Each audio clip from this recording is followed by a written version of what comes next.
Elliot Friedman providing some reporting on things we were just spitballing yesterday, because I thought Mazz concurred that just the statements coming out from the Bruins and listening to the coaches talk about it had the whiff of, oh, we have an issue. That the Bruins released the Bruins. You know, Charlie McAvoy's ruled out of the game. The Bruins release it. The Bruins. It's Team USA, but it's the Bruins that release it. And they give some generic thoughts about it day one, and then they have another statement the next day talking about when it happened, who provided the care, and the timeline of the care. And the specific injury, the AC joint. I'm like, oh, what's up with this? And then you have both Mike Sullivan, the Team USA coach, and Joe Sacco referencing statements. The teams release statements, and the team will address that. So it was, I thought, clear by the time we got to yesterday that there was something here going on with Charlie McAvoy, and Elliot Friedman just confirmed it there with some actual reporting. What do you think of this story, Mazz? So I'm fascinated by this part of it because, and the part that intrigues me is the infection. Okay, so if McAvoy hurt his shoulder, he hurt his shoulder. Okay, it's like a hockey injury, happens all the time. But how did he get this infection inside? And I'm not telling you one is more severe than the other. I'm just saying, how did it happen? And you heard Elliot Friedman there talk about, you know, an injection of some sort. It had to be something like that, Mike. And I was just telling Murray during the break, I don't know if you heard this on the midday show or not. They read an email from a doctor who said it's possible that he got the infection from, you know, let's say he broke his collarbone or had some sort of fracture in that area, that the bone could have punctured the skin, and he got an infection. Yep. I don't think that that's what happened. He played the last shift against Canada. What, did he have a bone sticking out of his shoulder when he played? He played the whole game. The injury apparently happened against Finland. Right. So, exactly. But so if it was sticking out of his shoulder, he played the whole game against Canada with the thing sticking out of his bone? Or if it even happened during the game, like on the hit on McDavid. No, but they made clear to say the injury happened against Finland. Right, but I'm talking about the part that caused the infection. Like, it's possible that he had the injury and then had a check in the game against Canada and the bone came out. That's what I'm getting at. I don't think that that's possible. No, they're not. He wouldn't have been back on the ice. Those doctors aren't that negligent. They wouldn't put him out there if it was that type of scenario. I agree that something doesn't add up. No, they must have given him a shot to play. And I mean an injection. I say shot, so let's not get confused. They must have given him an injection, and he probably was going along with it. I mean, I can't imagine he was putting a fight up. And they effed it up.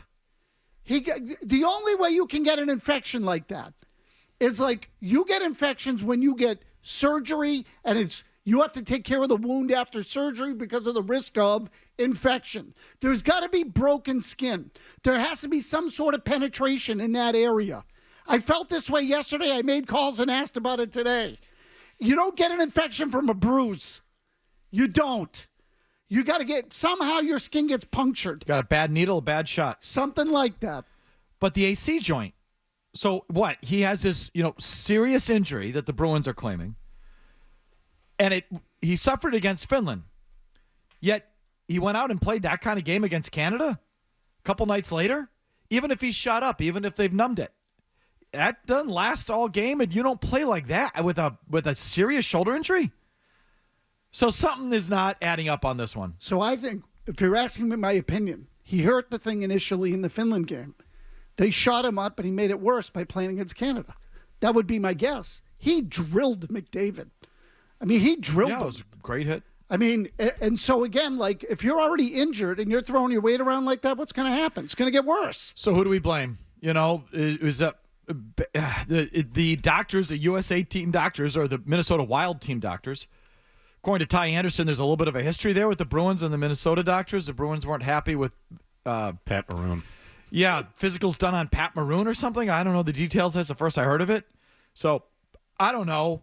I just can't bring myself to believe that the Minnesota Wild have incompetent doctors or were purposely trying to mess with Charlie McAvoy because they had a beef with the Bruins on Pat Maroon. Like, to believe that is to believe that these doctors are real dirty and they've ignored their oath. What's the oath, Mazz? Hippocratic.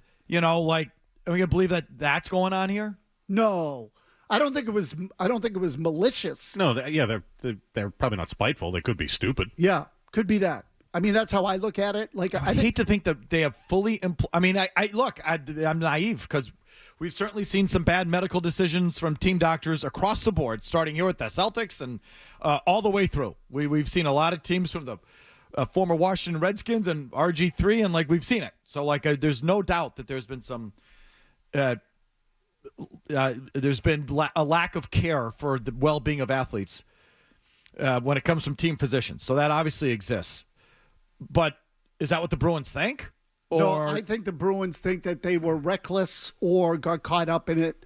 I don't think the Bruins said, they did it to him on purpose. I don't think it's that. I think they looked at it and said, wait a minute. We're paying the guy $9.5 million a year. He banged up his shoulder in the game against Finland. And to play against Canada, you guys had to shoot him up and you didn't call us? We don't get a say, even though we're paying the salary?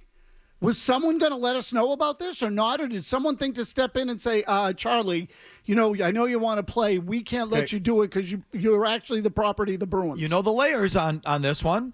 Mike Sullivan, the coach of Team USA, is his father-in-law. Charlie just married Sullivan's daughter. They just had a kid. There's a layer. And, Charlie, it's him too. And I believe me, if he shot it up and put himself at risk out there, I respect it.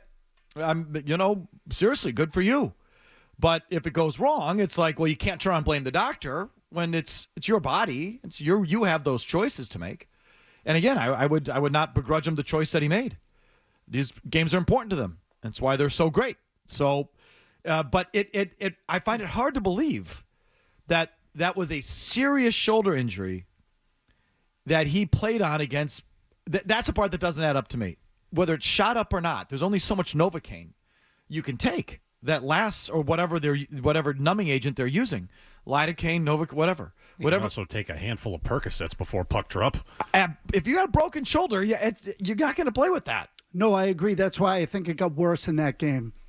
I think it's some sort of progression like that. That he was injured, they collectively, meaning the team and McAvoy, you're right not to leave him out. I mean, again, he had a say in this, as did Sullivan. Yeah, they asked as him. his father-in-law, not as his coach. Is it manageable? Yeah, I'm good to go. Yeah. And here he goes. Yeah, He's a hockey player. Yeah. So they all said we're going to play, and my guess is the Bruins weren't consulted. I guess I'm also stopping short of just I don't fully trust the Bruins, meaning their decision-making. They're not the most buttoned up operation over there. Totally fair. So Who knows what their agenda is? I have a little hesitation there too. It's all right, it's coming from you guys. All right. I think you generally know what you're doing basically, but you're not perfect, and a lot of holes in your game too, I guess is what how I would put it. I can guarantee you one way or another what's at the root of it is some sort of money gripe. And that meaning that, again, they're paying this guy $9.5 million. He's not going to be able to play now for who knows how long. Okay? Yeah, I'm not they're telling thinking playoff, Kate. Right. So maybe they're going to file an insurance claim. And they got to say, well, don't look at us. We weren't negligent here. He didn't do this playing for us. It had nothing to do with us. Our contract protects us. So we want our money back, or you got to pay us back for his salary. It feels so right. Mike, something like that. What this is we're just caught up in their insurance claim. Something like that. That's why I don't fully trust them. It's what's your angle here exactly? And maybe, again, no one knows the inner workings. It's entirely possible that it's just on the level that the Wild doctors misdiagnosed it or gave him a bad needle or infected, but I don't fully trust where the Bruins are coming from. Yeah, and again, forgive me. No, you're not wrong. Look, nobody should trust anybody when it comes to stuff like this. But I also think, in their defense, they pay him. They pay the guy. No one else does. So they should have a say if it's going to affect them. Okay. And I think, now again, maybe they were given one. I don't know. But I'm willing to bet that somehow, some way, they are trying to get some insurance money out of it because McAvoy can't play for him now. Very interesting, Mazz. I'm guessing. Oh, yeah, I know. I was just going to say, all guesses. If you like that clip, check out more videos from Felger and Mazz here. For more Bruins analysis and opinion, hit this playlist. And for all the latest from the Sports Hub, download the app at 985thesportshub.com.